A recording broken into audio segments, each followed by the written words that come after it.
Welcome to Warmaster Podcast. Today, friends, we're looking at a purchase of one of these cheap-ass Chinese portable airbrushes, which cost me about £14 delivered, which is ridiculous. And it came in about a week, which again is completely ridiculous with the cost of Royal Mail in the UK. I mean, Jesus Christ, it probably would have cost me half that amount just to post this bloody thing.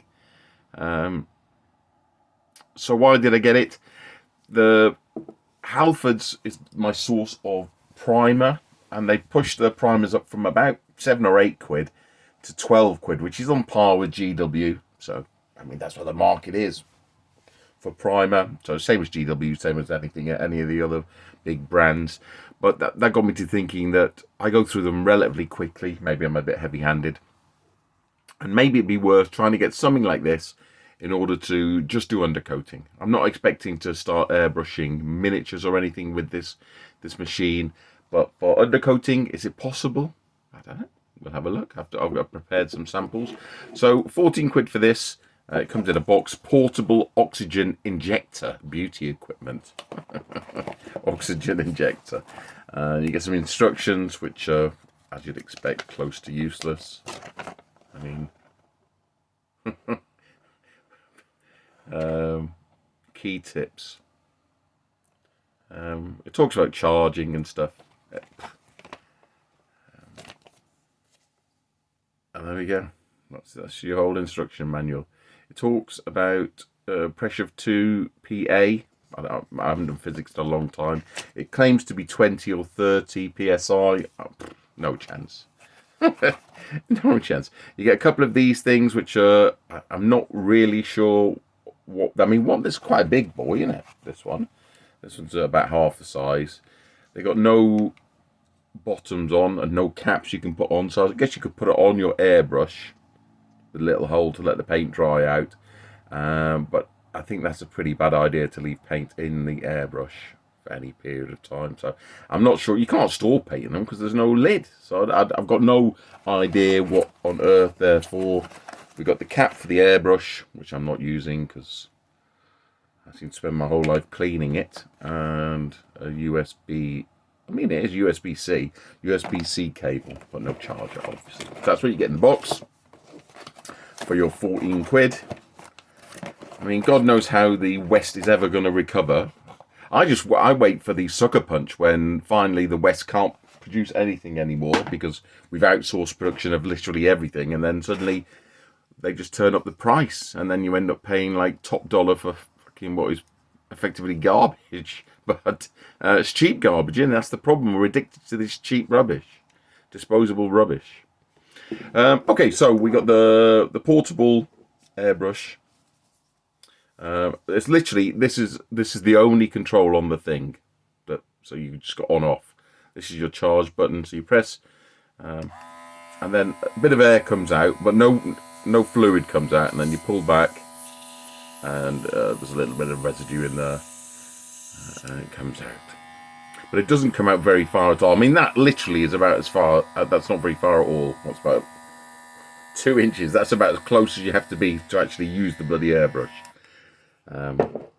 So I've done some priming with. I'll show you the equipment I had to buy. So £15 roughly for the airbrush, and then I had to spend another £15 on some. I chose Army Painters because they were available locally. So it's about a £5 for the matte primer, the white primer. White primer apparently I've now found out is like horrifically difficult because the pigment is big, so it clogs a lot more quickly than kind of black or grey primer, which is great news. I use white primer, so and the fact that this is really low pressure means it clogs all the time, but that's just the way it's going to be. Airbrush cleaner. I probably could have used just my IPA that I use for 3D printing instead of airbrush cleaner, but I didn't know that at the time. You kind of live and learn. And airbrush medium, which is just like a thinner. So I put that in with the airbrush paint, and it becomes like really thin paint. But it takes a little bit longer to dry. But it's better than clogging. So we have thin ass paint. So I will show you the this tree that I've FDM printed. So it's like, can't remember where I picked the STL up from. So I printed it off and then I've sprayed it. It tended to put, I don't know if we can see this properly, but it tended to pool in the recesses. But overall, it's not a bad effort. It took quite a lot of spraying, but I did it in maybe 1 or 2 coats, which is probably not enough. But I'll talk about that when I do some miniatures. You need to do lots of little coats. So I'd advise you to do quite big batches. So do spray everything once, clean up the machine inevitably, and then let everything dry, which in the UK in the winter can take quite a while, like 10-15 minutes, and then reload the machine, spray everything again, and so on and so on until you get enough coverage. This is a Cromarty Forge 10mm Warmaster styly little hamlet with a little garden. It's a lovely. I'm going to say little too many times. It's a lovely thing. Well done, John, from Cromarty Forge for this. This is a fantastic thing. I need to print some more when I get my machines running again. And then we have some ones that these ones here. I was getting a bit cheesed off with the machine clogging, so I tried I had to tip the paint out, so I just painted these with a brush to see what difference that would be and how much clogging there would be. And there was still a bit of clogging, to be fair, in the recesses, because the paint is really thin. So I don't know what you can do about that. The airbrush paint is thin. You have to have a little bit of a thinner to it to get it through the nozzle, so it's even thinner. So they talk about getting that milky consistency. There's just 2 coats with a brush, and it you can still see it's pooling in the recesses, and it looks relatively thin. But apparently that doesn't matter for primer. It's not about colour. It's about putting down a layer for the paints to stick to. So hopefully it'll work.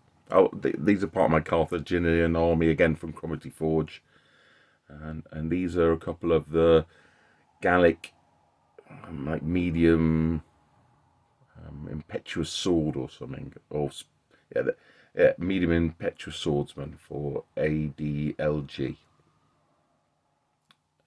So I printed these out, and I think these needed 3 coats of spray. So I think they look reasonable. I'll paint them up and show you how they do, and I will feedback how I get on with this airbrush overall. But my initial thoughts are, if you're prepared to learn a little bit and you're prepared to fight a little bit with it, then maybe it's good enough. Maybe it's probably going to do me until it breaks. I have had to take it apart and clean it multiple times already, but it's not a complicated piece of machinery, and I'm not a complete muppet, so it's not difficult. You just need some IPA or whatever. That's why I use an IPA bath to put all the bits in and then give them a good scrub, put it back together. And I think it will probably do the majority of my undercoating, which is all I ever wanted it to do. We'll see if lighter grey will be better than this white. Maybe not. But for now, I'm going to keep going with it. I wouldn't dream of trying to do anything further on than undercoating, though. Like, I did buy some matte varnish, which I'm not going to touch with this thing. No way. Because I've had problems with matte varnish in the past with it becoming misty.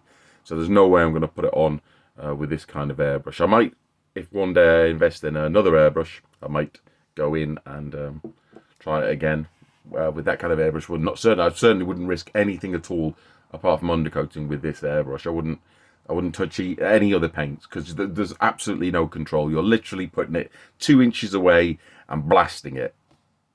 Is all I can get it to do, because there just isn't the power to kind of get any further away. One big plus is I haven't really got room at the moment to be farting around with enclosures and stuff, and for the airbrush if I had the proper compressor set up. So this allows me to go to the back door, put a plastic glove on one hand, and blast away on the outside of the kitchen. So that's exactly what it's for. It's kind of just easy and minimal effort, and just go downstairs, do my undercoating, and off I go. And hopefully in the space of a month or two it'll have paid itself back. But I would not recommend this for anything other than undercoating. No way, sir. And that's with, I mean, I'm not an airbrush expert, but that is my take on it. So that's the end of this one. I'll maybe feedback later on how I'm getting on with it in a month or two's time. See if it's still working or if it's sort of given up the ghost. All right. See you later.